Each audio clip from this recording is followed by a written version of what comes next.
మీరు కింద చూస్తున్న వీడియో బీహార్లో ఒక రైల్వే స్టేషన్లో జరిగింది. అక్కడ ఏమైందంటే క్రౌడ్ ఎక్కువ ఉండడం వల్ల ట్రైన్లో కొద్ది మందికి ప్లేస్ దొరికింది. మిగతా వాళ్ళకి దొరకని వాళ్ళంతా కిందికి వచ్చి ఏం చేశారంటే ఆ ట్రైన్ మూవ్ అయ్యి వెళ్ళిపోతున్నప్పుడు వాటర్ని పైప్స్లలో తీసుకొని అందరిపైన అక్కడ ఉన్న ప్రయాణికులందరి మీద స్ప్రే చేశారు.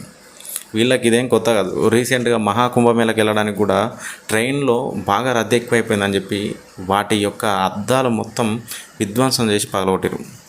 అయితే మనకు బీహార్ అంటేనే హత్యలు జరగడం, మానభంగాలు, రేపులు జరగడం ఇవన్నీ కామన్. ఎందుకంటే అక్కడ నిరక్షరాస్యత ఎక్కువ ఉంటుంది.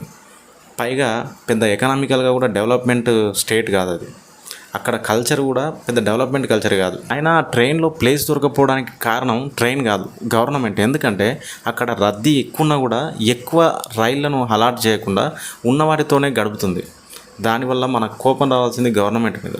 ఎందుకంటే ట్రైన్ అనేది గవర్నమెంట్ ఆస్తి, అంటే ప్రజల ఆస్తి. మనం పన్నులు కడితే ఆ డబ్బుతోటే గవర్నమెంట్ మనకు ఆ ఫెసిలిటీస్ కలిగిస్తుంది. సో మనకు కోపం ఉంటే మనం న్యాయంగా గవర్నమెంట్పై పోరాడాలి. అంతేగాని ప్రభుత్వ ఆస్తులను ధ్వంసం చేసి మనకు మనమే ట్యాక్స్ రేట్లను పెంచుకోకూడదు.